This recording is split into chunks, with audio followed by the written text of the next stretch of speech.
The trash bags hit the porch before the sun had fully decided to rise. 2 of them. Black, already tied, already packed. Not in a rush, not in a fight. Packed deliberately the night before, by hands that had already made a decision and were simply waiting for morning to carry it out. Nerissa Tunnell is standing on her own front walkway, both hands wrapped around the bags. Her blue dress is soaked at the chest from crying so long, her body kept going after the tears ran out. The gray cardigan slides off her left shoulder and she leaves it. She has nothing left for the cardigan. The only thing she holds with any intention is the navy blue medication pouch strapped across her body, pressed flat between the trash bag and her ribs, like she is guarding the last thing that belongs entirely to her. Behind her, the front door stands wide open. Nerissa Tunnell fills the frame, one arm raised, one finger pointed past Nerissa and toward the street, not angry, not dramatic, just steady and practiced, the way a woman points when she has already won and is simply waiting for the other person to understand it. Her voice, when it comes, is flat and without heat. She can't stay here like this. 4 words, clean as a closing argument. Natik. Hi, viewers. I need to stop right here and ask you something real. Have you ever held yourself together for someone, carried their weight on top of your own, and then watched them hand your place to someone else the moment you needed them most? Drop your answer in the comments right now. Because what is about to happen to Nerissa Tunnell in the next 60 seconds will change everything you think you know about who actually holds the power in this story. Franklin Tunnell stands 2 steps behind his mother, arms folded across his chest, face perfectly still, not guilty, not angry, not conflicted. He looks like a man reviewing a transaction. Like this moment, his sick wife trembling in the early morning air with her life stuffed into garbage bags is simply one more item on a list he is working through. And Linda Ross. Linda is already inside the house. Cream bag on the kitchen counter, hair loose over one shoulder, but weight settled easy on one hip. She's watching the walkway the way a person watches something they have been quietly waiting on for a long time. Not gloating, not cruel, just present in the way that says she is exactly where she planned to be. Not visiting, already placed. Nerissa's knees go soft beneath her. She grabs the strap of the medication pouch because it is the only solid thing within reach. 6 years she has lived inside those walls. And 6 years of double shifts and hospital floors and coming home exhausted down to the bone and still showing up the next morning because she believed in what she was building here. She believed in him. Franklin Tunnell looks at her the way a stranger looks at someone blocking a doorway. You need to go, he says. You're not well. This is for the best. No hesitation. No crack in his voice. Already past the part where he expected her to argue. Nerissa steps forward. The door swings wider. Nerissa picks up the bags. She cannot explain later why she moves instead of standing her ground. Maybe it is the flare climbing through her joints since midnight. Maybe it is the fog that settled in at 3 a.m. and has not lifted. Maybe it is simply what years of contracting yourself for love does to a person. The body keeps making itself smaller even after the love is gone. She walks down the driveway. A neighbor's sprinkler ticks on across the street. A car rolls past slow. Honest, the sky is pale and flat and completely indifferent to Nerissa Tunnell. The world does not pause. The world has somewhere else to be. She does not look back. She does not see Nerissa lower her arm like a task completed. She does not see Linda step fully into the doorframe. She does not see Franklin turn back inside before Nerissa even reaches the sidewalk. At the curb, she sets both bags down and pulls out her phone. Cracked screen, low battery. And a notification sitting at the very top like it has been waiting precisely for this moment. Email, Law Office, Casper, Wyoming. Subject line, Tunnell Family Trust, Final Beneficiary Confirmation, Action Required. She has seen this sender twice in the past 2 weeks. Both times she closed it, told herself it was spam, and put the phone back down. She's standing on the sidewalk in front of the house that just locked her out. She's holding everything she owns in 2 black bags. She opens the email. She reads to the 3rd paragraph and stops. Then she goes back to the top and reads it again, because the number sitting in the middle of that paragraph, the one surrounded by zeros she cannot count in a single glance, cannot possibly say what she thinks it says. $15 billion. Her name, her inheritance, her father's trust, sitting uncollected while Franklin Tunnell was inside changing the locks. The call goes to voicemail the first time. Nerissa is flat in a reclined treatment chair in the infusion bay, blood pressure dropping, a nurse standing over her with that careful professional expression that means the patient is not leaving this room yet. The drip has 40 minutes left. Her car is in the lot 3 floors below. She cannot drive herself out of this building. She calls again. Franklin picks up on the 2nd ring. "I'm in the lot," he says. The way a person confirms their GPS location, not a question. No concern attached. "I need you to come inside," Nerissa says. Her voice is steadier than her body. "My pressure dropped. They won't clear me to drive alone." A silence that is not empty. It is measuring. "How long?" he asks. "Maybe an hour." A slow exhale comes through the phone. The sound a man makes when he has been asked to stay somewhere he already decided to leave. "I'll be in the car," he says. He does not come in. 43 minutes later, mark when the nurse clears Nerissa and wheels her to the entrance. Franklin is parked 3 rows back, not at the entrance, not beside her car, not anywhere visible from the door. Screen lit, windows up. He does not get out when he sees her coming.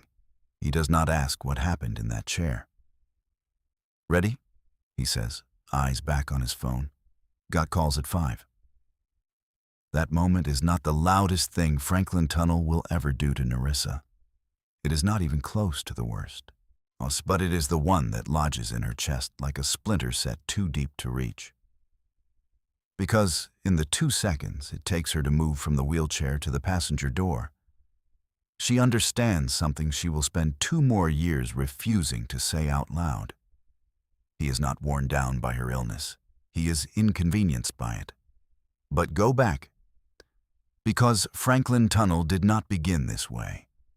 And the distance between who he was and what he became is the exact reason Nerissa stayed as long as she did.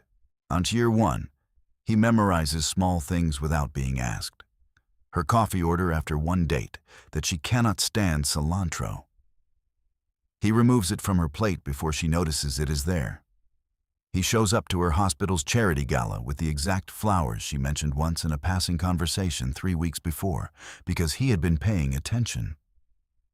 He is present in the way that feels rare. Like the person across from him is the most interesting thing in the room. Nerissa Tunnell runs operations and compliance for 3 floors of clinical staff. She is the woman other departments call at 11 p.m. when a situation is about to become a headline. She catches a billing error on a Friday night because something in the numbers feels off, and she cannot let it sit. She is precise, thorough, and permanently exhausted. The kind of exhausted that comes from always being the most accountable person in any room she enters. Franklin sells insurance. He talks about vision and building something real. She believes him, matches his energy with her own, and thinks they are moving toward the same horizon. Year 2. The first crack arrives on a Tuesday in February. Not an explosion. A dinner she misses because a patient incident escalates, and she cannot step away. Franklin does not raise his voice. He goes quiet, the specific cataloging quiet of a man filing something away for later. Nerissa apologizes more than the moment requires, and because somewhere in the first year she learned that his disappointment always seemed to trace back to something she did. Year 3. Her body begins its war. Not the kind of illness that brings casseroles and check-in messages. Some mornings she wakes up sharp and fully present. Other mornings her joints are packed with concrete and her thoughts move through wet cement.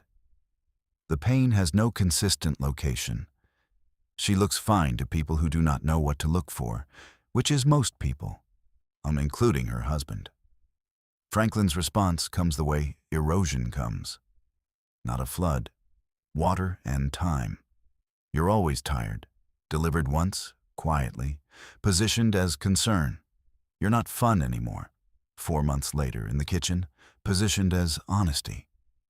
I didn't sign up for this.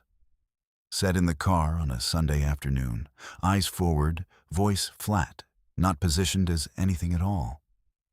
Just released into the air between them. On her year 4, Nerissa Tunnell begins arriving with food and an intention she never names directly. Every visit ends the same way. Nerissa moves through her own home more carefully after Tressie leaves. Quieter, less certain. Like a person who has been made to feel like a guest in a space she pays for. Tressie says to Franklin once, while Nerissa folds laundry in the next room, "Your wife is pulling you down, baby. You need someone who can actually stand." She does not lower her voice. Year 5. Enter Linda Ross. Her name comes attached to a description that arrives a little too rehearsed. She's sharp. She gets this industry. Very driven. The name surfaces again at a work function Nerissa is too exhausted to attend. Then again at a dinner. Then again with slightly more detail than a name that means nothing should ever need. Nerissa notices. She notices the way Franklin's phone screen turns face down the instant she walks into a room. She notices he comes home on certain evenings with an ease about him. Loose, light, the way a man moves when someone has recently made him feel very understood without asking anything difficult in return. She notices the faint trace of something floral on a shirt collar that is not her perfume and has never been. She does not confront him. Not because she is weak, not because she does not know. Because Nerissa Tunnell runs hospital compliance. She knows what an incomplete record costs. She knows you do not move until the paper trail is airtight. She creates a folder on her phone, labels it admin, starts filling it. Week 2, she finds a restaurant receipt in Franklin's jacket pocket while sorting laundry. A place she has never been. 2 entrees, 2 desserts. Time-stamped 7:43 p.m. on the exact evening of her longest infusion appointment. The one where he sat in the parking lot and scrolled his phone while she gripped a doorframe. She sets the receipt on top of the dryer. Thus does not pick it up again. Week 5, she finds the hotel receipt. 1 room, 1 night. Checkout time. The morning after the worst flare Nerissa has had in 2 years. The morning she called a neighbor at 6 a.m. because Franklin's phone rang through 6 times and went dark. The admin folder has 41 items in it the morning they leave the trash bags on the porch. Franklin Tunnell spent 5 years watching Nerissa carry her illness like it was a personal failing. He never stopped once to look at what else she was carrying. The attorney's voice is the calmest thing Nerissa has heard in months. She's in her car on level 2 of the hospital parking garage, the same spot she has pulled into every workday for 4 years because her body knows the route without instruction. Engine off. Lunch bag on the passenger seat untouched. Hands flat in her lap. Then the phone is pressed to her ear, and the man speaking delivers large numbers the way a person does when they have done it many times before. Measured paced, watching for the exact moment the listener catches up to what they are hearing. Ms. Tunnell, your biological father established the trust in 2003. You are the sole named beneficiary. The trust holds controlling interest in 4 holding companies, 2 of which have been publicly traded since 2011. Our office made 3 prior contact attempts at previous addresses. Okay, Nerissa says. It is the only word available to her right now. Current estimated value of the full trust, as of last quarter's closing, is $15,240 million. The parking garage holds perfectly still. The low hum of a fluorescent light 2 rows over. The distant ding of an elevator. 4 floors below, yet the muffled sound of a city moving through its day with no knowledge of what is happening in this car at this moment. Ms. Tunnell, are you still with me? Is this real? She says. Not because she doubts the attorney. Because when life presses down on a person long and hard enough, good news stops arriving as good news. It arrives feeling like a setup, like the floor is about to give way the moment she puts her full weight on it. The attorney's tone shifts, still professional, but closer now. This is entirely real, and we do need to move quickly. The trust has been in open beneficiary status for 11 months, which creates legal and financial exposure.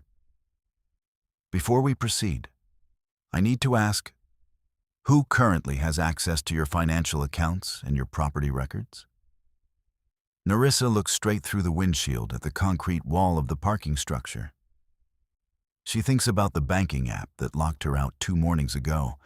She thinks about the refinancing papers Franklin brought to her bedside during a flare.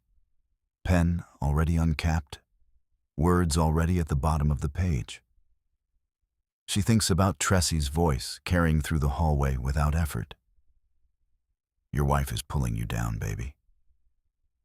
I need a little time, Nerissa says. Of course. But Ms. Tunnell, please do not discuss this trust with your spouse or any person in your household before the privacy protocols are in place. This step is not optional. Do you understand? She hangs up and sits without moving for 9 full minutes. Then she calls Zora. Zora Pemberton is a patient advocate 1 floor above Nerissa's department. She is the kind of woman who listens all the way to the end of a sentence before she responds. And when she does respond, she says what is true rather than what is easy to hear. Nerissa has known her for 6 years, and she is the only person in Nerissa's orbit who has never once treated her illness like a problem to be managed or apologized for. Zora picks up on the 2nd ring. Nerissa tells her everything. Voice level. Words placed down one at a time, the way she delivers difficult information when she needs her mind to stay ahead of her chest. When she finishes, the line is quiet for a long moment. Do not tell Franklin, Zora says. I know. Not tonight, not tomorrow. Not a hint, not a word. Nothing. I know, Zora. Come over tonight. I have a room. That evening, on Zora's couch, wrapped in a blanket that asks nothing of her, Nerissa holds a mug of tea with both hands and allows herself, for the first time in longer than she can name, to sit still without preparing for what comes at her next. For one night, she breathes without calculating the cost. She lets herself imagine what after looks like. A door only she controls. A morning where the worst thing on her list is managing her own condition instead of managing someone else's reaction to it. For 24 hours, something close to peace settles over her. Then she goes home. She still needs 3 documents from the house. The attorney needs her original property records. She tells herself Franklin does not know yet. She tells herself she has time. She tells herself steady. Just a little longer.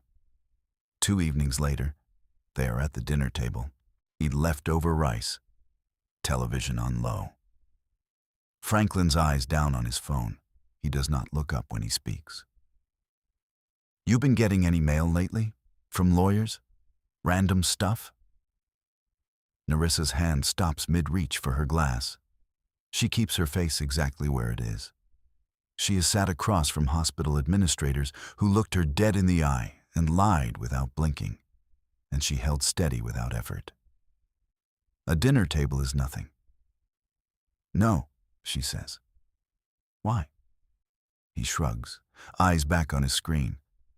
Nothing. Forget it. She picks up her glass and drinks and does not let a single thing move on her face. But under the table, her free hand is pressed flat and hard against her knee. Because Franklin Tunnell does not ask specific questions by accident. She's still awake at 2:47 a.m. when she opens her banking app in the hallway outside the bedroom. She enters her password. The screen loads. Incorrect credentials. Please reset your access. From the dark inside the bedroom, Nerissa stands in the dark hallway with one Turaus Wadidaubuda, one old Kaiti Wadwanidina Kuara Chumkawa de Gawi. All Kara Yuanawatway knew what Dan. When O Stonber, you count these at Gump in the Darrow Baxter, or Becaver quickly okay Wad Gornutsi Wadi Adi Wadibakubex, for Fred Rolf Rat Gad Wadi did say. The old Pakistan Kakabelpid Lohat engage your order. We're hiding twatted the Gakrotek at Wabex, beats talk de Quadi.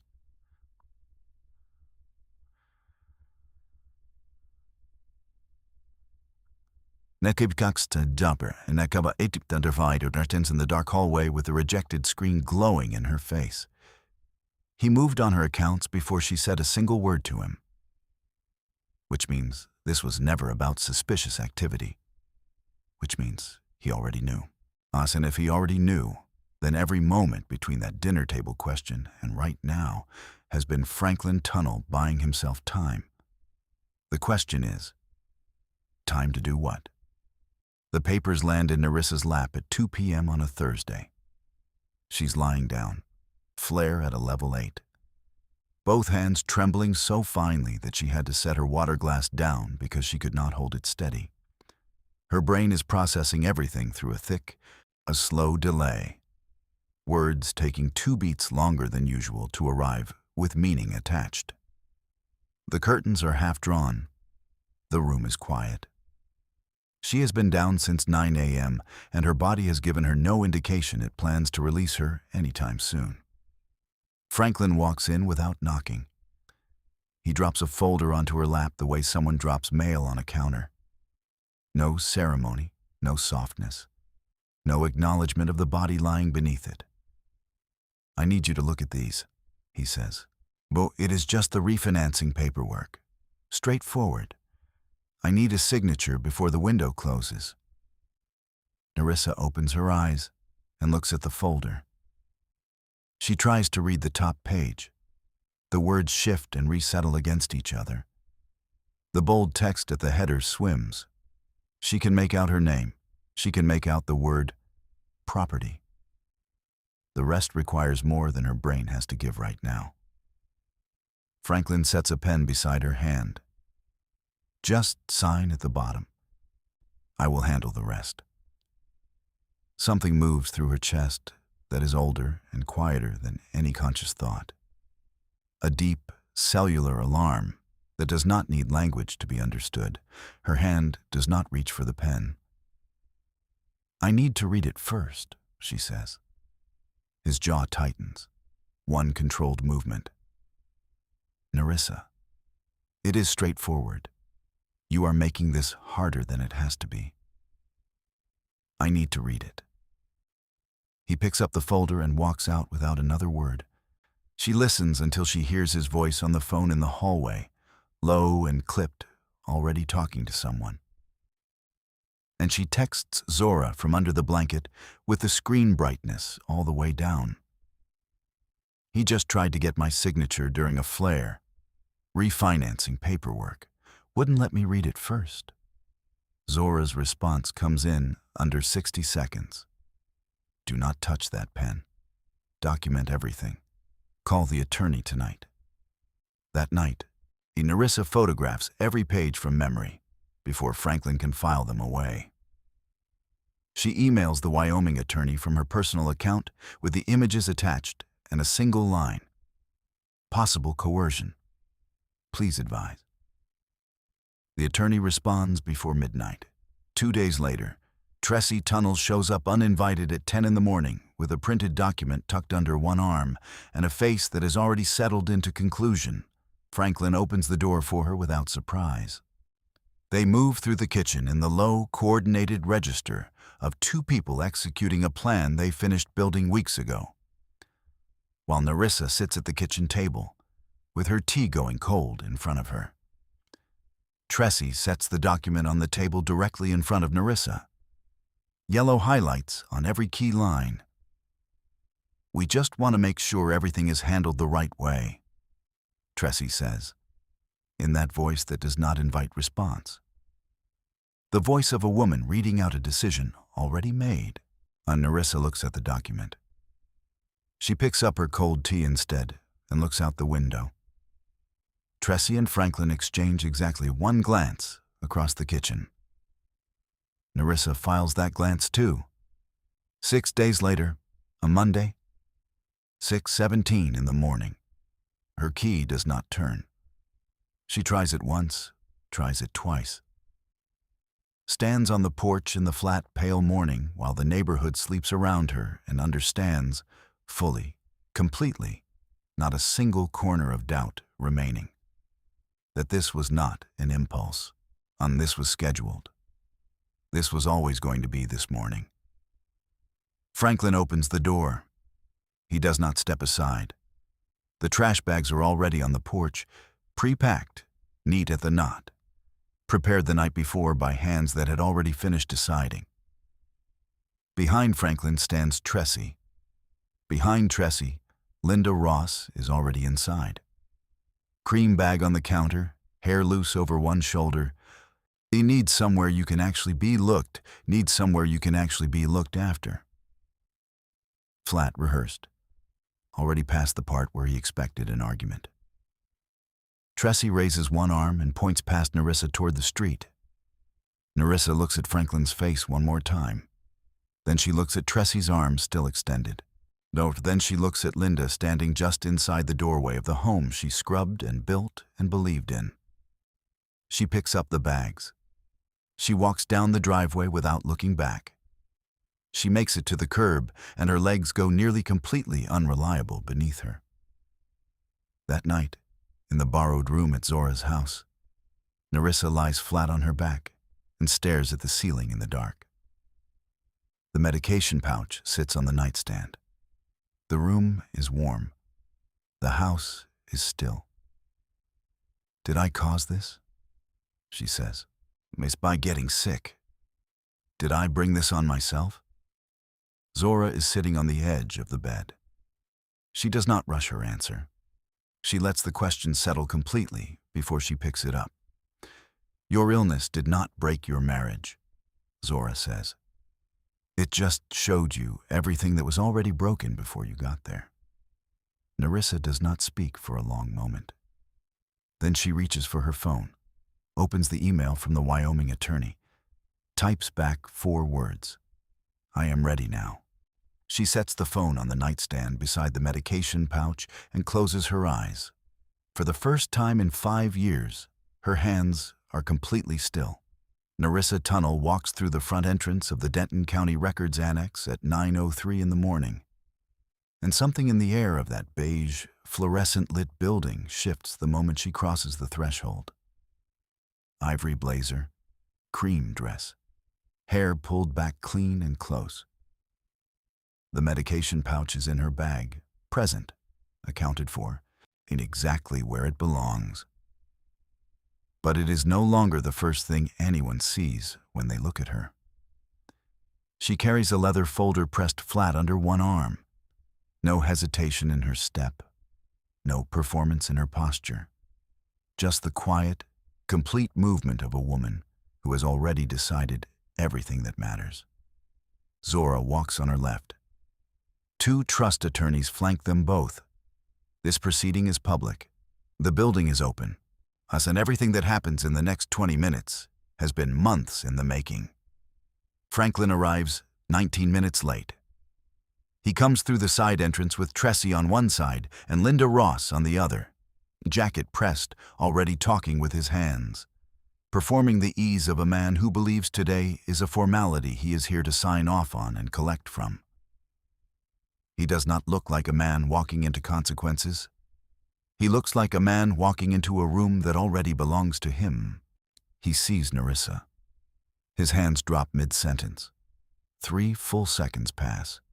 His eyes move from her face to the attorney's, from the attorney's to the leather folder, back to her face. And something behind his expression gives way, slow and inward, like a wall that has been holding pressure longer than it was built to hold. The lead trust attorney steps forward. His voice does not rise. It does not need to. Mr. Tunnell, you have been listed as a named party in a civil coercion review connected to this estate. Your counsel received formal notice this morning at 8:45. Franklin's mouth opens. Nothing useful comes out. The primary marital property has been flagged under a medical incapacity protection window. The refinancing documents presented to Ms. Tunnell on November 14th have been preserved as evidence of coercion indicators. An emergency protective order covering that property was approved last Friday. Tressie's hand drops from Franklin's arm. Additionally, unauthorized credential access to Ms. Tunnell's banking profile on November 9th through November 11th has been documented and submitted to the civil record. Linda takes one step back, then another. Franklin turns to Nerissa. His voice drops to something low and tight. You planned this. Nerissa looks at him the way a person looks at something they are finally finished carrying. No, she says. You planned this. The morning you decided my worst days made me disposable. She turns back to the table and keeps signing. No speech. No list of betrayals read aloud for the room. No moment designed for theater. Just a woman completing paperwork she has earned the right to complete. Page by page, line by line, in the same quiet and thorough way she has handled everything her entire professional life. A notary named Darlene Covington, a neighbor who has admired the Tunnell's holiday photos for 4 years, sets her pen down once during the proceeding. She presses her lips together. She does not look at Franklin. When Nerissa stands to leave, Darlene touches her arm briefly and says, I'm sorry I didn't see it. Nerissa nods once and walks out into the morning. That same evening, Franklin's card declines at a restaurant 2 miles from the house he changed the locks on. He tries a second card. The screen returns the same result. By the following morning, the 3 largest insurance contracts operating under Nerissa's name, accounts Franklin had run as though they were permanently and unconditionally his, have been transferred to new management under Trust Counsel's direction. His network begins receiving calls within 48 hours, questions about accounts, questions about paperwork, questions no amount of charm can redirect when the documentation is already filed. The car is flagged by Wednesday. By the end of the following week, the life Franklin Tunnell built on Nerissa's name and Nerissa's silence begins its full accounting. There is nothing left to talk his way around. Every door he opens leads back to a record she kept. Tressie receives a formal trespass notice from the property.